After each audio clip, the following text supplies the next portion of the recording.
What's up, YouTube? Welcome back to Central North Carolina for yet another video here with Mr. Ferguson. Thank you guys so much for joining me. Wow, I don't like that intro. What's up, YouTubers? Thank you guys so much for coming back to Central North Carolina for yet another video here in my lawn. I am Mr. Ferguson. Thank you so much for those that are subscribed. If you're new to the channel, I'm a DIY guy that's never worked in lawn care. I just simply want to have a nice looking yard, and I'm based out of Central North Carolina, and I've learned everything from lawn care plans, YouTube, other YouTubers that are in the lawn care industry, and so far, as you can see behind me, we're pretty successful. We're going on year 3 with premium GCI turf type tall fescue / cool blue / spreader elite fescue in my lawn, and we've been successful. So thank you for joining the video. Today we want to jump in and I want to show you sort of kind of a lawn walkthrough, give you like a 20-day, because we planted, we put our Protene out in our lawn around right on the date of March 1st. I did that on purpose so I could keep track of how long it's been in the lawn. So we did that on March 1st. We're somewhere around the 19th tomorrow. So by the time you're seeing this, we've been about 20 days with Protene in our lawn. We want to kind of look at what it's looking like. I definitely tell you guys, I've definitely seen an uptick in growth. We've got temperatures on the rise, soil temperatures on the rise. The growing is beginning to happen more. Some of that frost burn on the tips of the blades, we're beginning to cut that off as I begin to mow more. And obviously when you put fert down, you can expect to mow the grass more often. So that is beginning to happen too. Also, while we show you the Protene, I want to point out some weeds to you because we want to knock those out with some Speed Zone. I want to get the sprayer out. I want to spray these and just do a little spot spray on some of these weeds. So with no further ado, let's get out into the lawn. Let's look at it, and we'll look at some of the weeds over here on the side and things we're doing there. And thank you for watching, and click subscribe if you're interested in DIY lawn care. So over here in the back, at where I typically film, you know, you can see some of the Poa annua that is popping up back here. This is one of the areas during the summer, last summer, where we lost a lot of our grass. And when it comes back in and we had to plant, we definitely have planted and it's come back in. But you can kind of see where some of the seed heads and all of this mess has come back up, some of the Poa annua and junk like that. So not much that we can do to spray some of this. It's still a little thin over here, as you can see by the playset area. We talked about when the snow came, we had the kids over here playing around, and it's a little yellowish and not coming in very thick now. Spring should hopefully help that, but we do have some of the Poa annua all over the lawn. I hate Poa annua. If you've been around the channel, I hate it. Over here, it looks like we have some mixed in with the Poa. We do have a little bit of weeds right here in front of us. So these are the type of things, as I begin to walk the way that I mow, we'll begin to handle some of the weeds. But ultimately for the Protene, you can kind of see the color. You can see the difference between me and the neighbors over here. The last time I mowed, I did a diagonal, so you can kind of see what that looks like. So there's that. When we walk up the side, you can obviously look at the color. The color looks great. We've had a lot of rain lately, so that is also promoting a lot of growth. We've got some little broadleaf leaves like these right here, these weeds, which I'll hopefully hit with Speed Zone. That's what I'm going to hit for now. And right here is where you can just kind of see some of this stuff popping up just all over. Typically don't see this, don't know if it came in some of the seed that I put down, which was the spreader elite, mainly what I used here. But we've got more of these little broadleaf weeds than I'm used to seeing, and this is the main little area that we're at now. Here's a little bit of something different right here, just a little bit of just annoying looking clovers and flowers and things of that nature. Here we have a real big patch. I guess this is what you may call creeping Charlie. I think, I'm not positive on that. Kind of looks like lily pads in a way. It stands out as weed. So we want to take care of that, mix a little bit in the sprayer and knock some of these out. And when you kind of step back, because again, the Poa annua, and you can see the Poa, and again, we had a large area right here in my lawn that we lost this summer as well, that we've had to replant. We planted grass, and of course, Poa annua is a lot of it is over here in this general area, which is not surprising to me at all, where we had lost that before. As we move into the front yard, you can kind of see the diagonal cut that we had here, and also the difference. It's still kind of dormant from the winter. Where today we're in the 70s, but we've not had a whole lot of growth. We've cut it a couple times, but you can still see where it's a little brown and a little tingy. And here you got a few these little yellow viney looking leaves here as well that we'll knock out. Again, my plan is I'll just walk just like I would mow and just kind of spot spray some of this stuff. So the grass has looked weird. I had a neighbor just text me not too long ago and said, hey man, my grass is looking weird after all this rain. And it does have a little bit of yellow tinginess to it. Again, seasonal change is happening right now as well. We're moving out of winter into spring. So as far as color, it's looking pretty good. I feel like it could look better. We've got some of this stringy, as you can see right here. It's just, I don't know if it's where I cut it and then we had some cool temperatures over last weekend. Maybe that's what's affecting it here, but apparently it did not like that. The grass blades, many of them you can see have withered a little bit, so it could be the colder temperatures as we have 80-degree days and then we'll have really cold nights. We're still not technically fully in spring as of yet, but we're getting there and the days are getting warmer. So by Mr. Mailbox area, same thing. We've just got some of these blades that are now, you can tell it's got almost a little white tint to it because of I believe it could be because of the cold nights we had this past weekend. It's been pretty warm this week, and then I'd cut, a little bit, and so we've just had some cooler temperatures. You can still see all the water that we got that has run down this way, but this side had been looking pretty good. This is kind of a new development. Again, I'll just kind of zoom into this area. You can kind of see we've got some brown tips. It's withered and they don't like it, and it could be all the rain that we've gotten recently. And when you look down in there, you can see a little bit of brown. So there may be, with all the rain we've gotten, there may be trying to be a little bit of fungus coming in here. So anyways, yeah. And you see these tracks. We've had some kids in our yards riding bikes around, so kind of annoying. So I have to get onto them next time I catch them. But anyways, and back to the side, it looks a little bit better. We have less of the tips, looks like being, jacked up from the cold weather, and a lot of growth right here. You can kind of see, maybe you can see some of the growth of these blades right here. So it looks like it's shooting up, but there is a little bit of curling on it as well. So very interesting. So the yard has been looking great, but now we've got this like withering on the top of it. So I have to keep an eye on that. Hopefully that is from the cold weather. I'll have to watch it, have to see. Let me know in the comments what you guys think.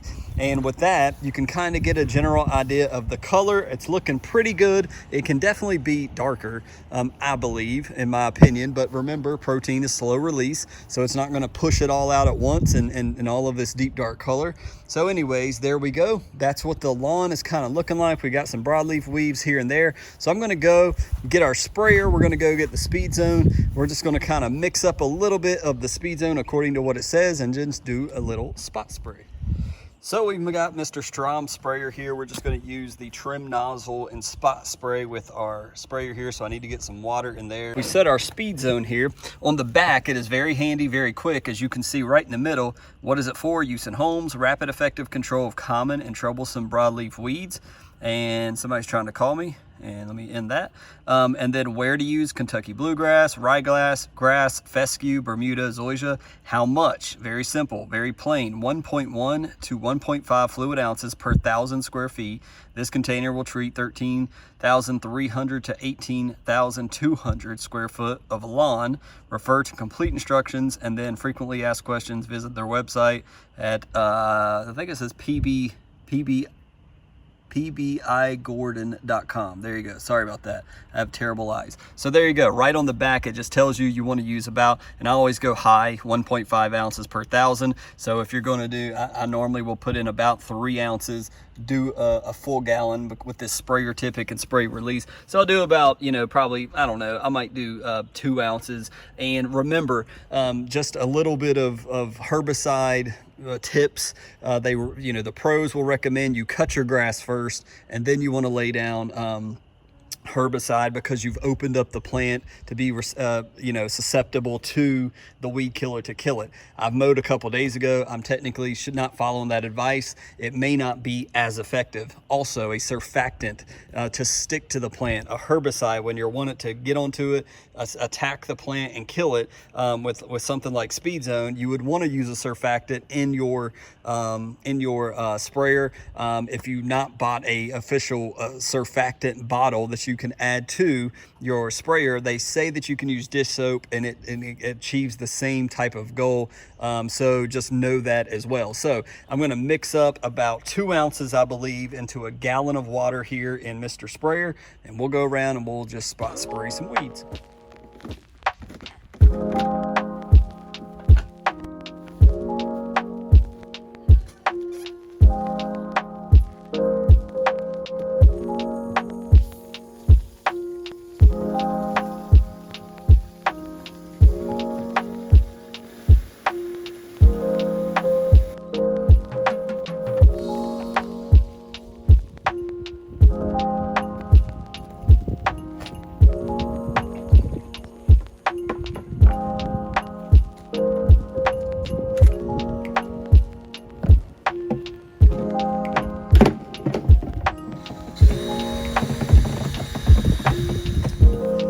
All right, so we're not going to film all of this, but we're just going to kind of walk as if we're cutting the grass, and just as we go, you know, if I see something that's not Poa annua that's in the yard, we're just going to kind of spot spray it.